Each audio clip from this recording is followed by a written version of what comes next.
adalah inovator yang menggunakan metode pengajaran yang kreatif dan menarik untuk memenuhi gaya dan kebutuhan belajar yang berbeda. Mereka menggunakan kerja kelompok, proyek, dan presentasi multimedia untuk membuat pembelajaran menjadi menyenangkan dan interaktif.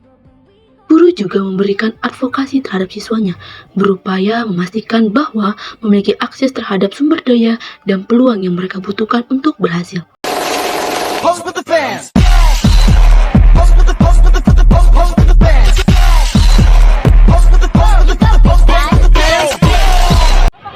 Hai semua, salam sejahtera untuk kita semua. Kami dari kelompok 9 ingin memenuhi tugas dari Ibu Rosdiana, mata kuliah Strategi Pembelajaran Bahasa Indonesia. Adapun peran saya sebagai guru dan saya punya pantun. Siang-siang makan durian, makannya bersama Gaga. Saya Joget Jonathan Simpurian dari PMSIA 2023. Nah, untuk itu saya mempunyai sebuah kata motivasi dari Albert Einstein bahwa tidak semua yang dapat dihitung dapat diperhitungkan, dan juga tidak semua yang diperhitungkan dapat dihitung. Artinya semua orang memiliki harganya masing-masing, semua memiliki kelebihan dan kekurangan. Nah, adapun isi dari video kami ini berisi tentang video pembelajaran KD dari kelas 7, yaitu teks laporan. Dan adapun rekan saya, perkenalkan, saya Mela Ambarita.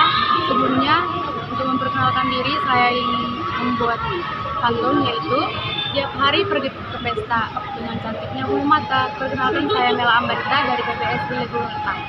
Saya juga mempunyai motivasi dari Les Brown, yaitu tidak ada batasan dalam hidup kecuali kebut sendiri.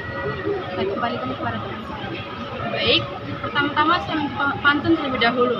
Jalan-jalan ke dermaga, jangan lupa beli buah naga. Perkenalkan, saya Lestari Putri Sinaga, saya dari PBSI Regular A. Saya sebagai editor. Nah, saya juga memiliki motivasi dari Arthur Wesley. Beliau mengatakan orang bijak belajar ketika mereka bisa, sedangkan orang bodoh belajar ketika mereka dipaksa. menyaksikan. Oke, selamat pagi semua.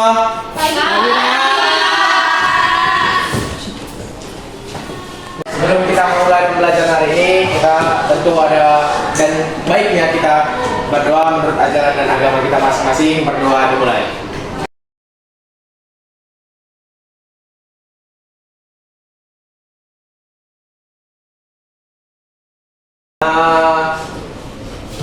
Gimana hari-hari kalian sebelumnya?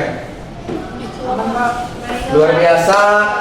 Coba dulu kalian kasih dulu sedikit sama Bapak ini apa pendapat kalian. Kita mulai dari Irgi dulu ya. Bagaimana hari-hari sebelumnya dan juga apa harapan Irgi untuk hari ini? Silakan Irgi. Baik Pak. Cuma baik aja. Aduh Irgi, kamu ini sepertinya orangnya kurang ekspresif. Belajar dong dari Ferdi. Coba Ferdi, berikan pendapatmu Ferdi. Hari ini luar biasa baik Pak, cerah dan jalan dari kurang macet. Harapan saya hari ini Bapak memberikan tugas Pak. Aduh, itu tidak bisa itu. Itu wajib ya tugas karena itulah kan. Jadi sini adik-adik semua, pembelajaran kita hari ini kita santai-santai aja ya, nggak usah malah tegang-tegang kali. Iya Pak. Kemudian coba dulu dari Sarah, berikan dulu harapan untuk hari ini. Ada tugas Pak. Ibu aja kayaknya seperti ini ya. Iya Pak. Apakah semua hadir hari ini? Bagaimana sekretaris Mutia? Hadir Pak, nggak sakit Mutia. Ini siapa? Rizka sama Esti. Oh. Aduh, gimana kabarnya itu? Sakit Pak. Tapi mereka tidak memberikan surat Pak, hanya menyampaikan kabar. Tapi Pak, saya tadi ketemu di jalan mereka bolos sepertinya. Astaga. Soalnya tasnya di sini. Oh iya Pak, Rizka Pak. Biasanya siapa temannya di sini? Esti Pak. Esti juga bolos Pak. Iya tetangganya Pak. Kalau begitu itu bolos Pak. harus dihukum itu. Iya Pak. Siapa yang bisa memberikan hukumannya untuk pertemuan minggu depan? Saya Pak. Silakan Sarah. Dihukum aja Pak, bersihkan kamar mandi Pak. Saya Pak. Dan Suruh nyanyi aja Pak bila di hiburan Pak, coba suka. Saya Pak. Hormat tiang bendera Pak. Nanti pingsan. Sepertinya Saya Pak, coba ya. suruh menjelaskan materi yang selama ini sudah kita pelajari Pak. Ayah betul-betul. Bagus. Tapi dari semuanya itu kita selalu ingin memberikan hukuman. Padahal kita belum tentu tahu latar belakang orang itu kenapa bolos misalnya. Ada mungkin masalah di keluarga. Kita perlu tahu dulu latar belakangnya. Seperti itu juga materi hari ini, teks laporan. Kita perlu tahu fakta-fakta ataupun data-data agar kita dapat menyimpulkan, merekomendasikan, memberikan manfaat kepada khalayak ataupun teman-teman kita. Jadi untuk teman-teman yang tadi harap memperbaiki diri, bagaimana nanti itu jika terjadi kepada kalian sendiri. Kan kalian juga harus tahu dulu apa penyebab mereka tidak datang. Nah, untuk hari ini biar gak tegang-tegang kalian juga, apa dulu kita? Latihan otak. Yo, diri dulu semua, diri. Ini permainannya gampang aja, mudah ini ya. Jadi kalau Bapak bilang pagi itu tepuk tangannya 3 kali. Kalau siang itu 2 kali. Kalau sore itu sekali. Oke, 3, 2, 1. Lalu kalau malam ya seperti ini. Oke, kita mulai dari pagi itu 3 kali, siang itu 2 kali, sore itu sekali, dan malam ya terserah berekspresi seperti bagaimana gitu. Oke, yang pertama siang, sore, nah kan? Oke, ulang ya sampai kita fokus ya. Pagi, sore, kan masih salah. Aduh, harus fokus dulu, fokus. Oke, kita ulang lagi ya. Pagi, sore, nah, kan masih salah lagi kan? 3, 2, 1. Oke, kita ulang lagi ya. Pagi, sore, siang, pagi, sore, siang, malam. Juniati. Oke lah ya, semoga hari ini kita dapat fokus untuk memahami materi kali ini. Jadi Bapak akan memberikan penjelasan dari PowerPoint. Iya Pak. Kami udah boleh duduk kan Pak? Ya, diri pun boleh, duduk boleh. Yang nyamannya aja.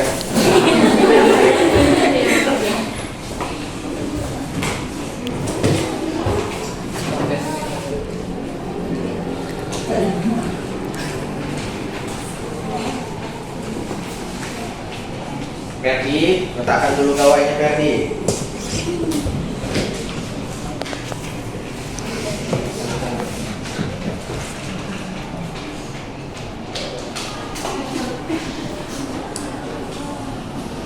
Andi kok sendirian aja hari ini Andi? Sebangkunya siapa?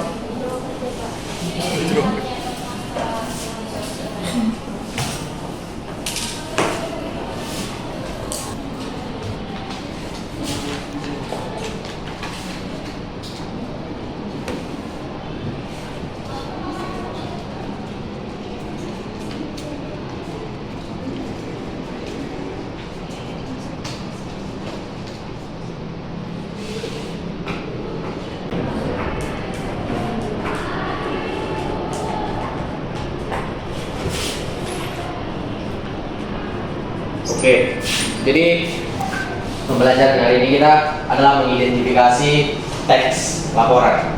Kita perlu mengetahui dulu kali ini itu kan untuk mengidentifikasi teks laporan. Jadi kita perlu tahu bagaimana apa-apa saja sih dalam teks laporan itu. Nah, untuk itu kita mulai dengan pertama yaitu tentang definisi teks laporan. Apa itu teks laporan?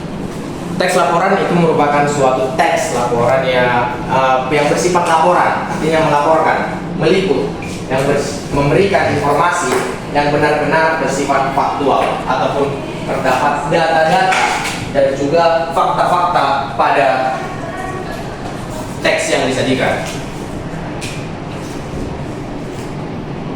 Selanjutnya kita juga perlu mengetahui beberapa definisi dari teks laporan menurut ahli. Coba Siti Fadila bacakan ahli yang pertama. Nggak nampak Pak. Resti, coba Resti.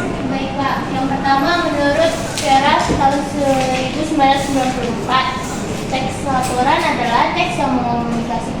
hasil pengamatan atau penelitian mengenai suatu masalah dalam bentuk deskripsi objektif. Teks ini bertujuan untuk memberi informasi faktual kepada pembaca. Ya, betul sekali. Jadi betul-betul dia bersifat faktual agar dia dapat bermanfaat juga bagi pembaca, tidak menimbulkan adanya keambiguan pada pembaca tersebut. Untuk Siti Fadila tadi kenapa tidak bisa membaca, apakah matanya minus? Iya Pak.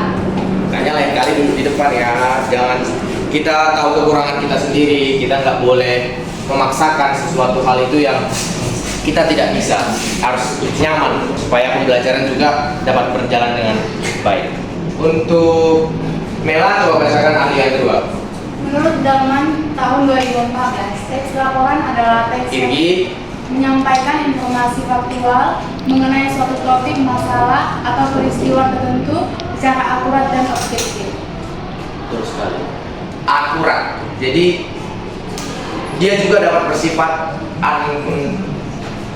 accountable, artinya dapat dipertanggungjawabkan. Kemudian yang ketiga, yang terakhir, Andin, coba silakan bacakan yang ketiga. Menurut Mahsun, teks laporan adalah teks yang menyampaikan fakta-fakta secara objektif dari sistematis tentang suatu topik atau objek tertentu. Betul sekali. Kita lanjut ya ke fungsi teks laporan. Di sini ada 4 fungsi. Yang pertama adalah memberikan informasi. Ketika menuliskan sebuah teks laporan, tujuan utama ataupun fungsi dari teks laporan itu adalah memberikan informasi. Informasi tersebut haruslah bersifat faktual dan juga objektif. Objektif di sini memiliki indikator-indikator ataupun poin-poin yang harus dilengkapi ketika hal tersebut disajikan sebagai fakta. Kemudian dokumentasi. Fungsi yang kedua, dokumentasi ini menjelaskan bagaimana teks ini digunakan kepada laporan untuk melaporkan suatu peristiwa sebagai dokumentasi. Artinya ada dia dokumen-dokumen yang diperlukan nanti kepada pihak-pihak tertentu suatu peristiwa yang terjadi. Kemudian ada analisis. Fungsi yang ketiga adalah analisis. Di sini fungsi yang ini akan memberikan suatu argumen juga di dalam teks laporan tersebut, bagaimana penulis memberikan analisisnya. Tentu saja seperti yang sebelumnya dia harus bersifat objektif. Selanjutnya adalah untuk pengambilan keputusan. Pengambilan keputusan ini mudahnya itu ketika terjadi sebuah peristiwa yang melibatkan adanya tersangka, maka di situ harus ada digunakan laporan-laporan ataupun teks-teks laporan yang diperoleh yang akan ditentukan bagaimana pengambilan keputusannya terhadap masalah tersebut, apakah dia betul-betul bersalah ataupun tidak. Selanjutnya adalah manfaat teks laporan. Manfaat teks laporan ini ada 4. Yang pertama adalah dokumentasi informasi seperti yang dijelaskan sebelumnya. Perlu adanya peristiwa yang harus didokumentasikan karena itu menyangkut berbagai pihak yang nantinya juga diperlukan ketika pengambilan keputusan, itu saling berhubungan, saling koheren. Selanjutnya adalah pengambilan keputusan ini tadi koheren juga, dan juga akuntabilitas atau akuntabel itu dapat dipertanggungjawabkan. Kemudian adalah untuk komunikasi efektif. Komunikasi efektif ini antara pembaca dan juga penulis, bagaimana decoding dan juga sebagai encodingnya itu akan menerima ataupun menyerap informasi dari yang diberikan oleh penulis tadi. Selanjutnya ada ciri-ciri teks laporan, yaitu objektif, terstruktur, dan juga formal. Tentu ketiga hal ini perlu dalam teks laporan karena objektif ini adalah dia bersifat indikator-indikatornya itu harus betul-betul bisa gitu, bersifat faktual dan dipertanggungjawabkan. Kemudian adalah terstruktur. Ketika dia terstruktur, berarti dia menggunakan dari atas, tengah sampai bawah itu tidak bisa diganti-ganti ataupun diganggu-gugat. Itu harus betul-betul secara terstruktur ataupun sistematis. Yang ketiga adalah bersifat formal. Artinya bersifat formal ini bahasanya juga bahasa formal, bahasanya digunakan yang dapat dimengerti oleh semua orang. Kemudian ada struktur teks laporan, ada 5, bisa dibaca oleh Salma. Yang pertama ada judul, yang kedua ada pendahuluan, yang ketiga ada isi, yang keempat ada kesimpulan, dan yang terakhir ada rekomendasi. Jadi menurut Salma sendiri, mengapa yang 5 ini harus diperlukan dalam teks laporan?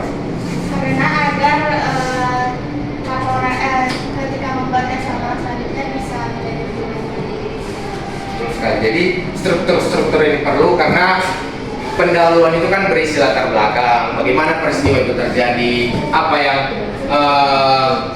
tujuan yang dilakukan. Kemudian isinya yaitu itulah berisi analisis dan pembahasan, kesimpulannya hasil laporan tersebut, dan juga rekomendasi yaitu saran ataupun solusi yang diberikan oleh penulis. Kemudian ada jenis-jenis teks laporan yaitu laporan ilmiah, laporan keuangan, laporan teknis, laporan investigasi. Tentu di sini mungkin adik-adik ini ada yang pernah membuat laporan keuangan sebagai bendahara mungkin. Dia nggak datang ya hari ini ya? Mungkin tidak datang ya? Datang Mbak, datang dia. Aduh.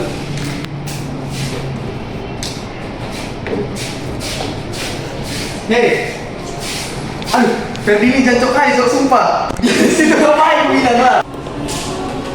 Nah, bendahara kita kan dia nggak datang hari ini, bendahara kalian. Jadi siapa yang pernah membuat sebuah laporan keuangan? Boleh angkat tangannya? Ya, siapa pasti? Saya pernah melakukan keuangan dari kecil-kecilan, Pak. Misalnya orang tua saya memberikan uang jajan saya setiap hari 5.000. Saya buat laporannya, Pak. 3.000 ongkos, 2.000 jajan bakso. Udah, Pak, cuma 5.000. Ya. Saya bingung antara kasihan atau memang 5.000 kan gitu. Iya. Tapi itulah dia tadi salah satu contoh dari teks laporan itu kan perlu adanya distribusi bagaimana keuangan tersebut disalurkan pada apa-apa saja. Tentu itu sangat bermanfaat kan Resti? Jadi kita dapat mengatur keuangan kita dan juga memberikan dampak yang baik lah kepada jalannya keuangan kita. Selanjutnya ada langkah-langkah. Untuk langkah-langkah ini dapat kita lakukan ketika kita akan membuat teks laporan dari yang pertama sampai yang keempat. Untuk Syafina, boleh bacakan? Nah, ini sama aja nih seperti Fadila ini. Hanya Fadila. Untuk itu, tolonglah teman-teman adik-adik sekalian, kalau memang tahu kekurangannya, diperbaiki lah, misalnya dapat duduk di depan seperti menemani Andin yang selalu sendiri, dia bengong-bengong aja dari tadi kan. Ini kasihan juga sih. Untuk Mutia, mau bacakan Mutia? Baik Pak, pertama tentukan topik, pilih topik yang menarik dan relevan. Yang kedua, kumpulkan data, cari informasi dari berbagai sumber yang terpercaya. Yang ketiga, susun kerangka, buat kerangka yang mencakup pendahuluan, isi dan penutup, lalu tulis konten isi laporan secara rinci dan sistematis. Sekali. Jadi itu perlu kita lakukan ya ketika nanti pertemuan selanjutnya kita akan membuat teks laporan. Selanjutnya ini adalah contoh teks laporannya dengan penentuan strukturnya. Jadi ini bisa dibacakan satu orang satu kalimat ya, baru berganti-gantian. Dimulai dari Andi. Silakan Andi. Sampah merupakan barang sisa yang tidak memiliki nilai ekonomi. Lanjut Mutia. Sampah dibagi menjadi dua jenis sampah, organik dan sampah anorganik. Sungai merupakan aliran yang mengalir dari hilir ke hulu. Sungai pada umumnya digunakan sebagai tempat kegiatan yang membantu manusia. Irgi? Kebaca Pak. Yang gua dulu maju dulu Irgi. Ini Irgi dari tadi dia ribut aja sama Ferdi nih. Maju dulu Irgi.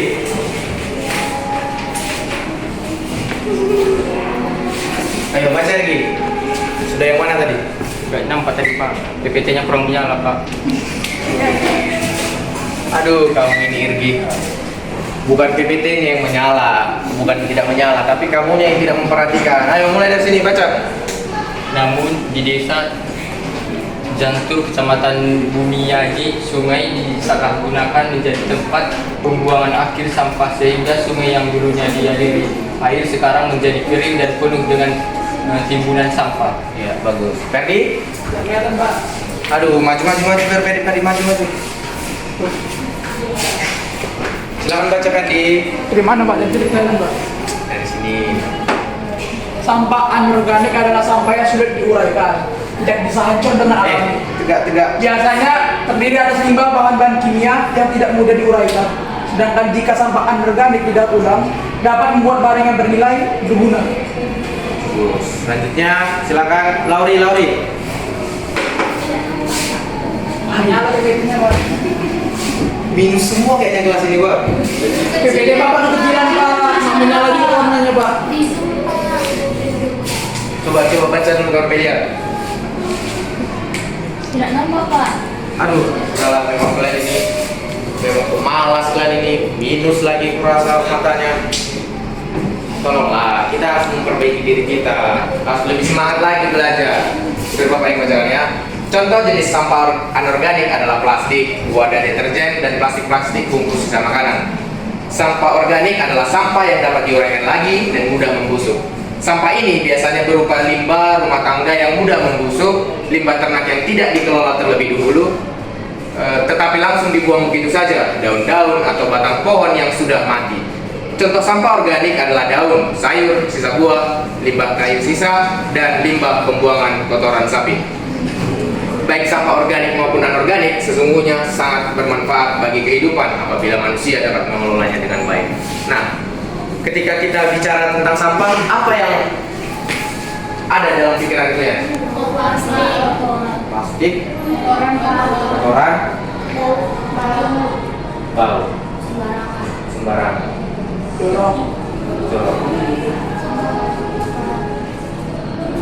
Oke, kita mulai dari sekarang. Mengapa dikatakan sembarangan? Silakan Sarah.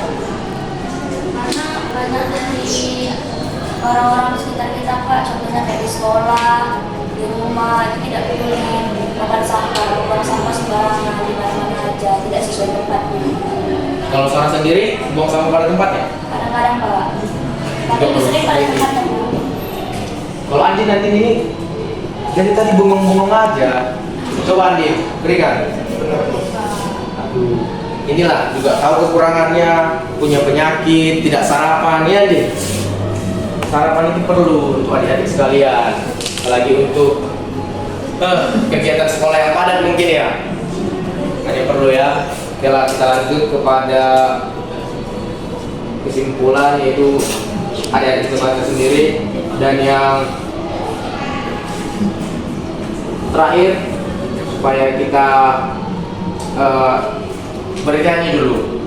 Di sini biar kita ingat ya kan. Diri dulu semua, diri. Jadi seperti ini. Teks laporan objektif, teks laporan faktual, teks laporan harus faktual.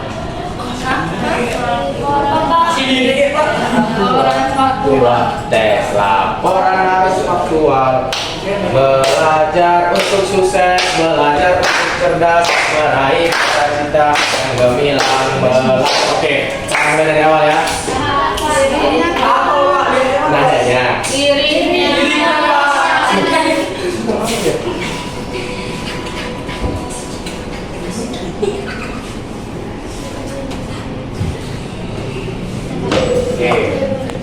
1, 2, nanti setelah 1, 2, 3 ulang lagi 1, 2, 3 baru dari sini. Oke, kita mulai ya. 1, 2, 3. Tes laporan objektif, tes laporan faktual, tes laporan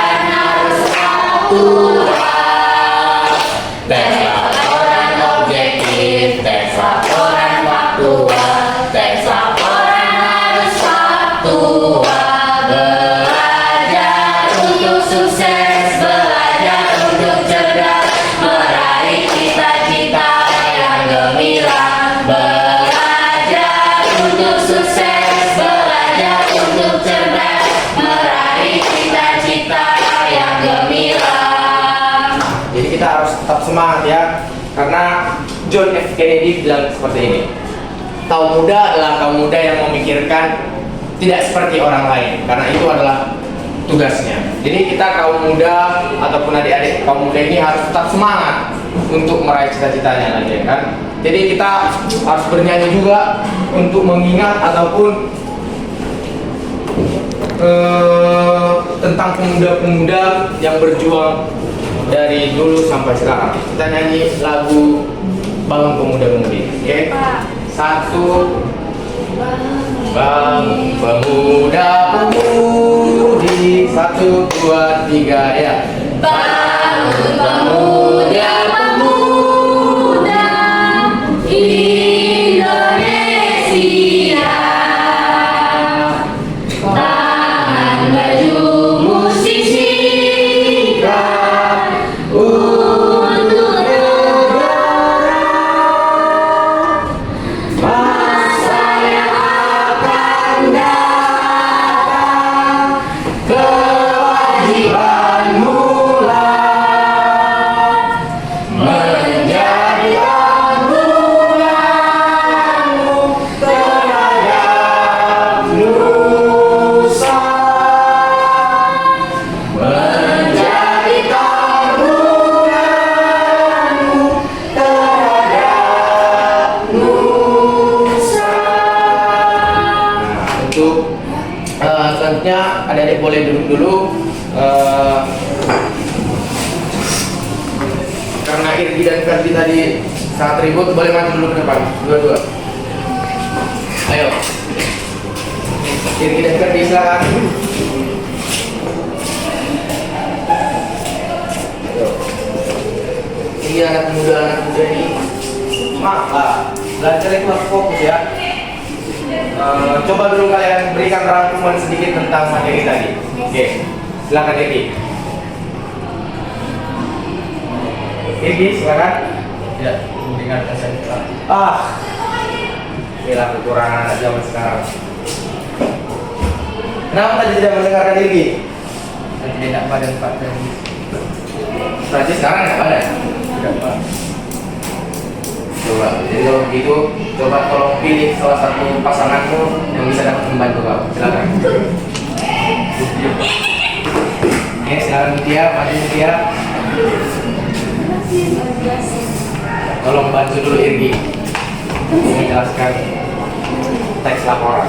Jadi teman-teman tadi kita udah mempelajari teks laporan. Nah, teks laporan itu Irgi, dengarkan sambil ke Irginya biar dengar. Teks laporan Irgi kan dalam teks laporan itu kita mencari sumber data yang jelas yang konkret sehingga kita bisa dapat menyusun teks laporan tersebut. Kasih Pak. Betul sekali. Jadi Irgi kalau sudah diberikan itu harus kasih feedback yang baik dong. Tangan saya Sama-sama Irgi.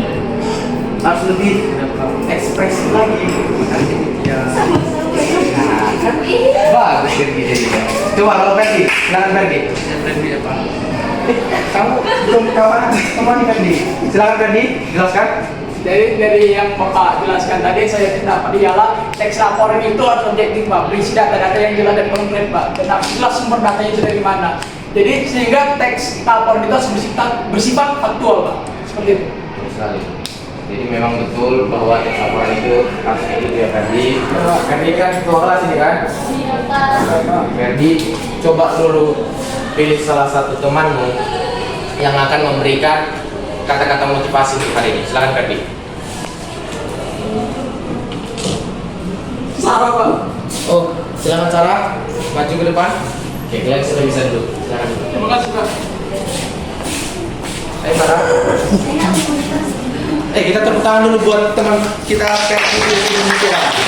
Silakan Sarah, maju ke depan.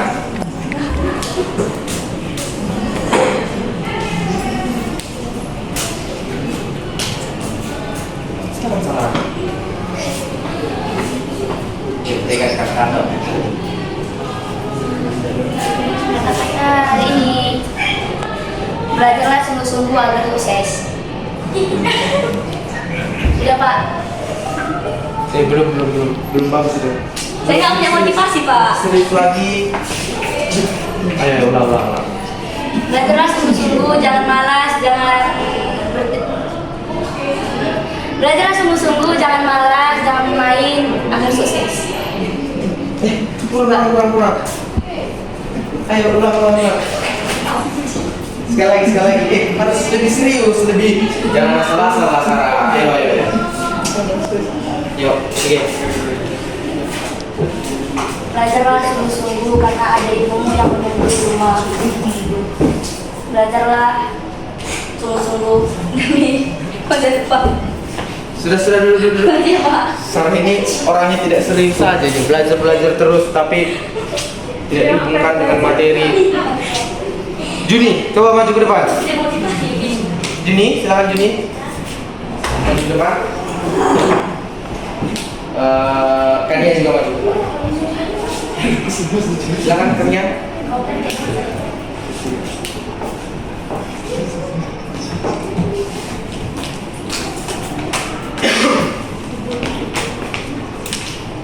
Nah, untuk Juni sendiri, kita kan ini udah belajar teks laporan. Tentu Juni tahu bahwa ada harus fakta-fakta.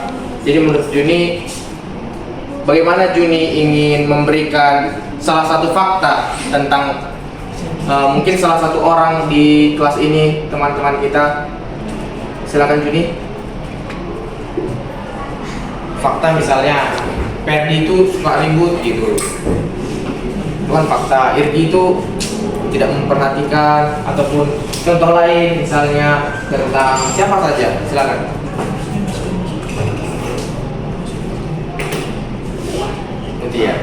Mutia bagaimana? Itu orangnya fakta ya, orangnya cerdas. Ketika menjelaskan itu kita sebagai audiens harusnya cepat menangkap apa yang dijelaskan. Terus itu kayak persis lah gimana kalau guru menjelaskan dia Calon guru ya? ya guru. Jadi dia menjelaskan saya enak ikut. Ya, betul sekali. Terima kasih. Sekarang bukannya. Siapa? Gimana tadi Pak? Bisa ulangi? Berikan salah satu fakta tentang seseorang di kelas ini, teman-teman kan ya. Silakan. Menurut saya Resti Pak. Resti bagaimana?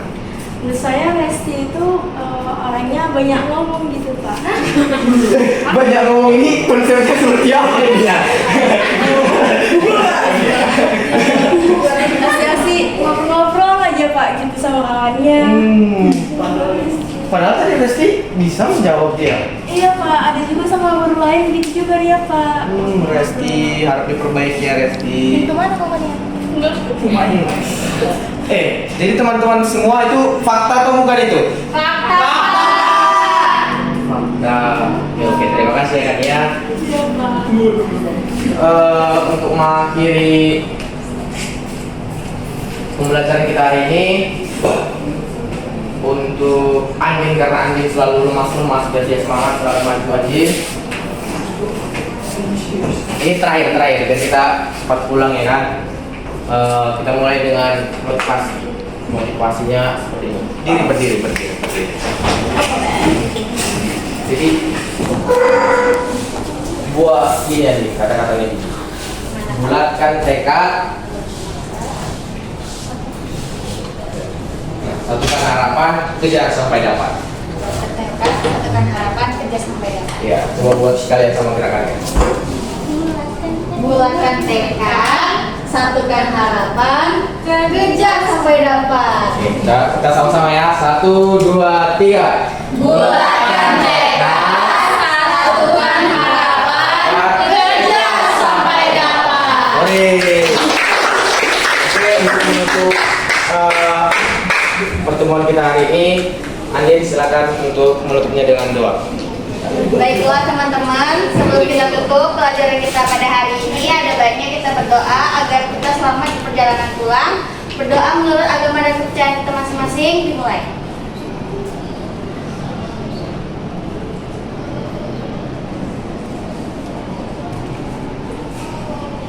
Selesai. Oke, terima kasih ya semua. Untuk minggu depan harap semuanya hadir dan juga dikondisikan ruangan ini. Ferdi ambil alih gimana teman-temannya yang membutuhkan tempat-tempat yang harus nyaman gitu dari pandangan dan juga hal lainnya. Oke, sekian hari ini saya akhiri dengan terima kasih.